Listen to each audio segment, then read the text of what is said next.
Bună, dragilor, și bine v-am regăsit la citirea pentru vineri. Uite că s-a mai dus o săptămână și vine weekendul cu pași grăbiți.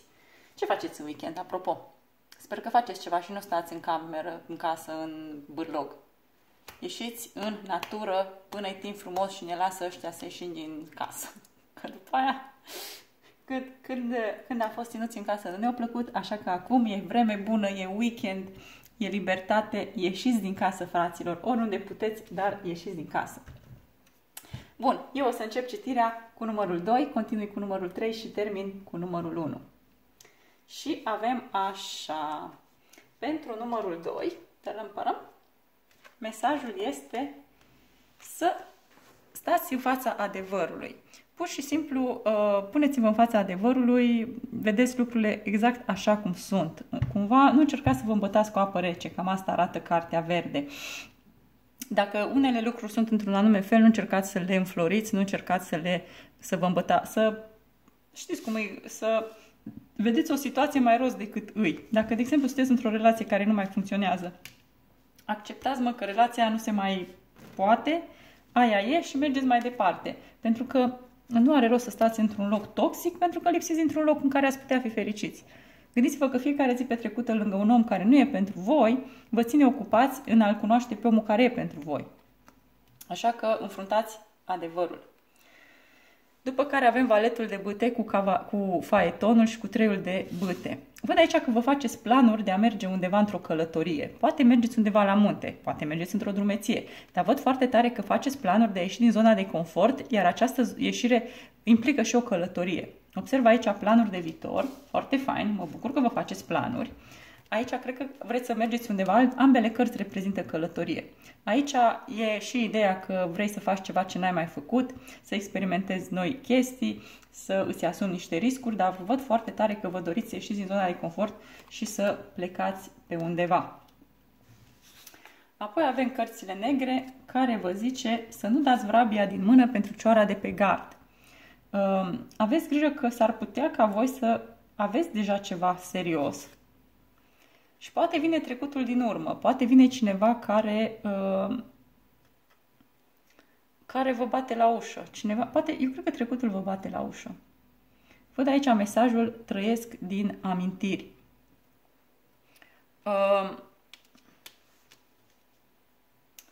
Din câte observ aici, ori voi trăiți din amintiri, ori o persoană, dar nu cred că voi sunteți pregătiți să mergeți mai departe. Cineva trăiește din amintiri și acea persoană cred că vine și vă tulbură prezentul. De aceea sfatul este să înfruntați adevărul. Există un motiv pentru care relația cu persoana din trecut nu a funcționat.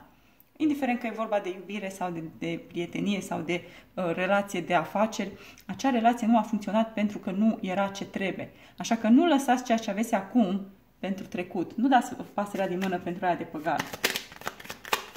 Voi văd că vă faceți planuri de fericire. Vreți să fiți independenți. Vreți să aveți o familie tradițională și să munciți. Deci nu vine să cred că au venit 8, 9 și 10 de monede. Uite, scara măgarului.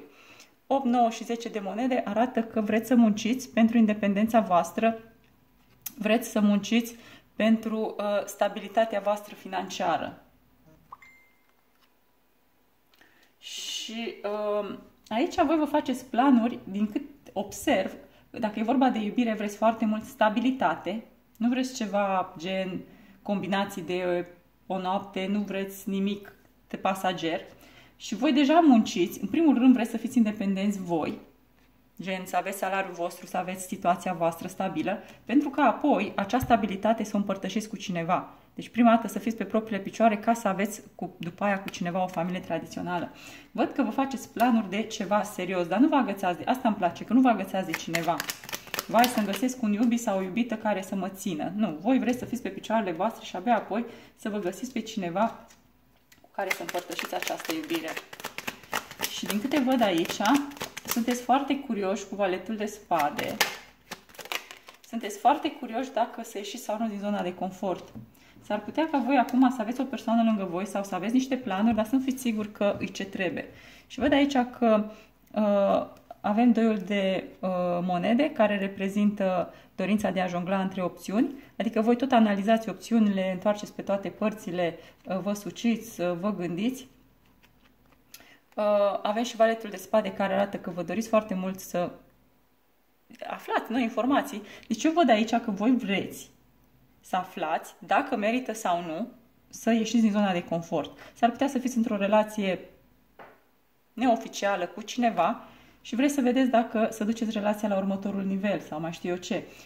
Dar văd aici că e ceva, vă tot gândiți, analizați, vă întrebați, să fac, să nu fac. S-ar putea să aveți de jonglat între prezent și trecut. Dacă aveți de jonglat între prezent și trecut, vă zic din start să alegeți prezentul. Nici poveste să vă uitați la trecut. Iar aici văd o energie de regină de monede. Și văd și multă greutate. Dacă voi aveți tendința să fiți oamenii aia care împacă pe toți, încercați să nu mai faceți chestia asta. Dacă voi sunteți în energia unei regine de monede, care mereu încearcă să împace pe alții, care mereu își sacrifică propria fericire numai ca să le fie bine la alții, nu mai faceți chestia asta. Nu-i pont. Aici văd că vă este foarte greu să mergeți înainte cu o situație.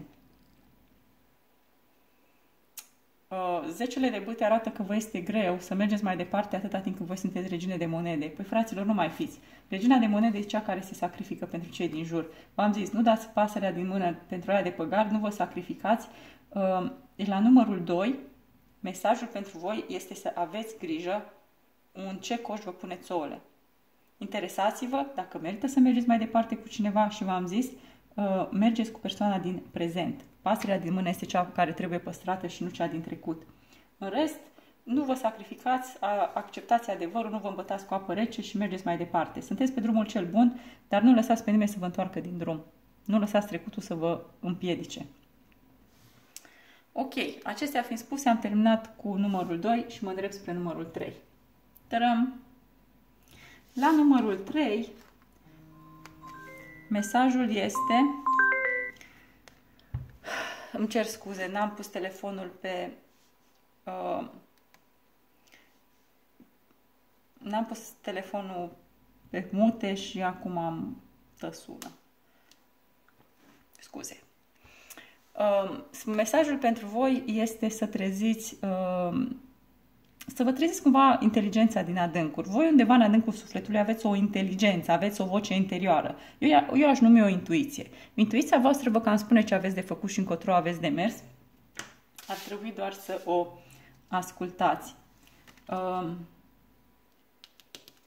Da.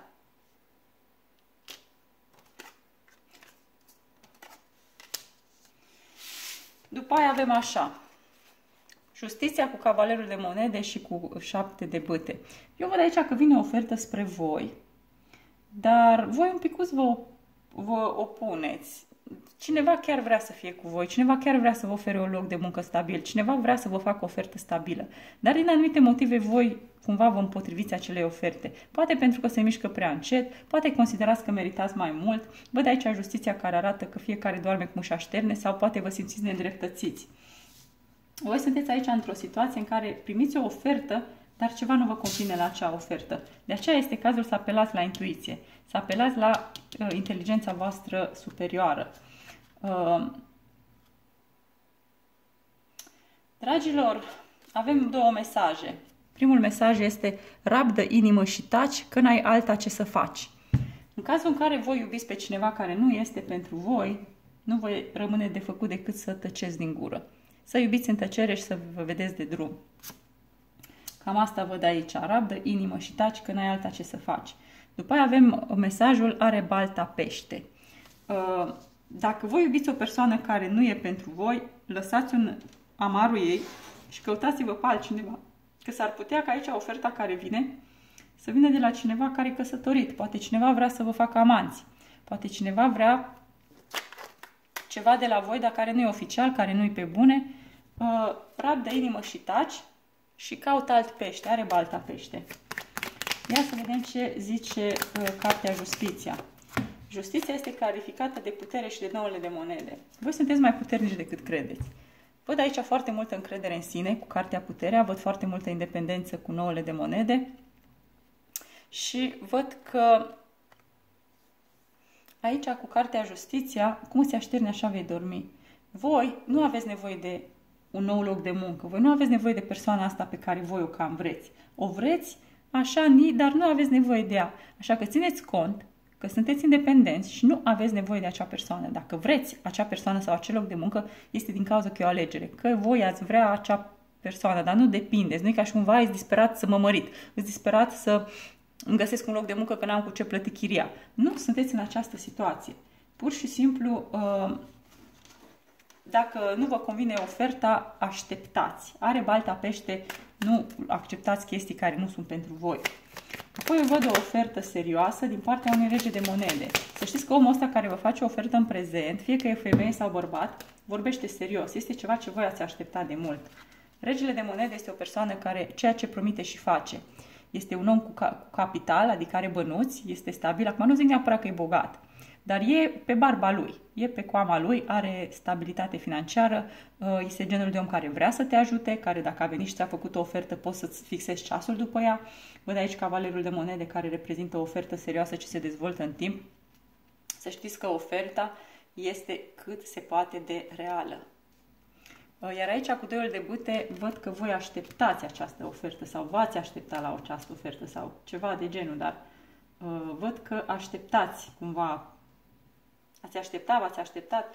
Vine o ofertă pe care voi ați așteptat-o de multă vreme și nu știți, poate vă opuneți că nu aveți încredere în ea.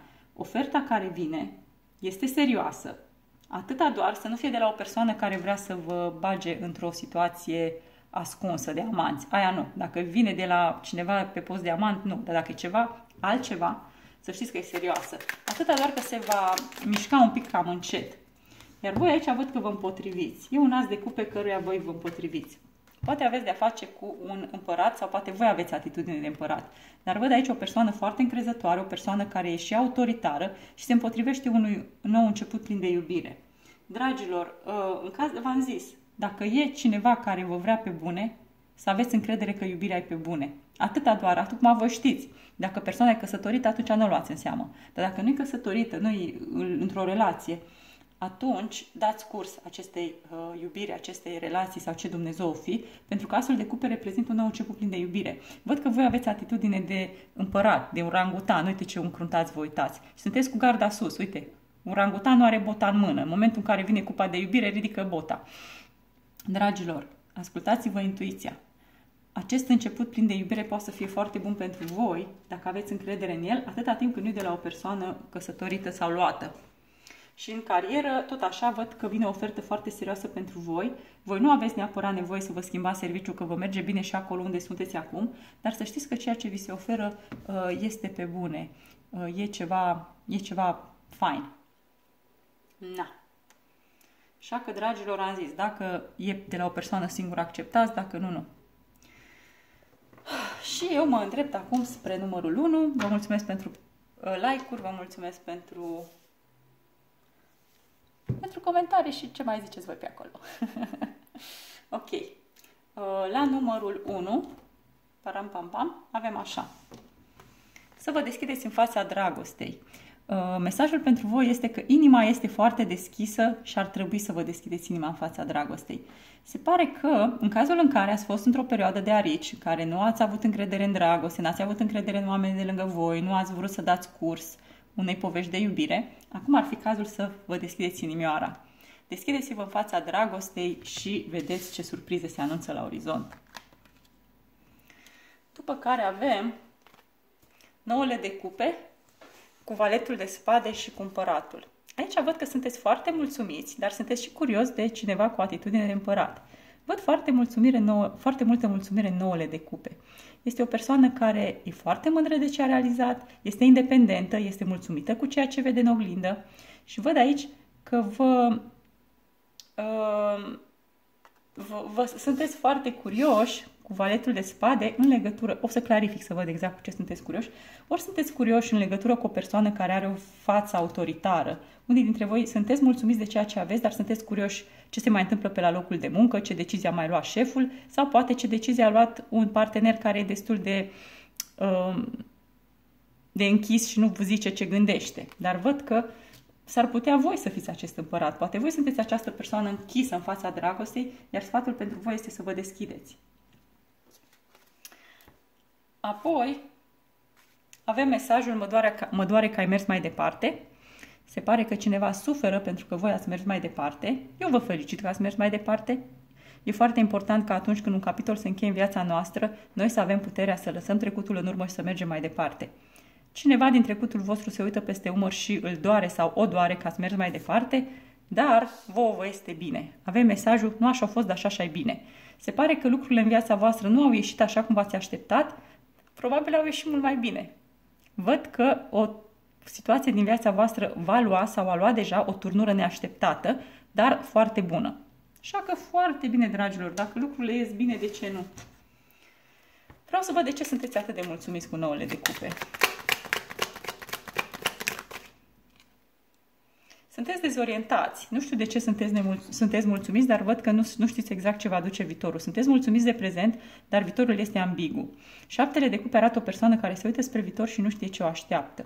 Există acolo diferite opțiuni. Unele sunt cu lucruri serioase, altele sunt cu lucruri neserioase. Sau, mă rog, avem bijuterii castele care sunt lucruri serioase, avem fantome și șerpi, lucruri neserioase. Voi sunteți foarte mulțumiți acum de prezent. De aceea avem mesajul să fiți deschiși în fața dragostei, pentru că prezentul este foarte fain, dar nu știți sigur dacă viitorul va suna bine. Apoi văd un rege de bâte și un turn. S-ar putea să aveți parte de o ruptură cu un rege de bâte. Iar regele de bâte este un om foarte sigur pe el, individualist, un om care a reușit singur în viață prin propriile forțe, care este foarte descurcăreț și foarte atrăgător. Aici văd un moment turn. S-ar putea ca cineva din jurul vostru să aibă parte de o ruptură în viața sa și voi să fiți mulțumiți cumva.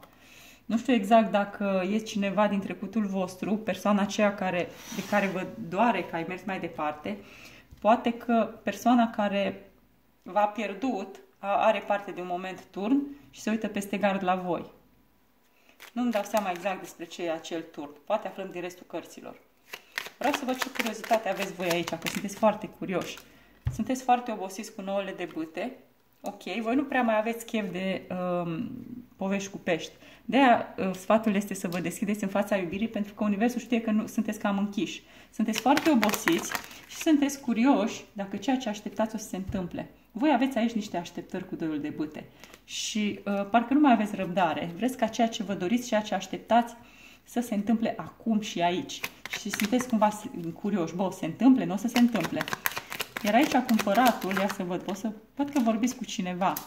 8 de bâte reprezintă comunicare cu cineva de la distanță.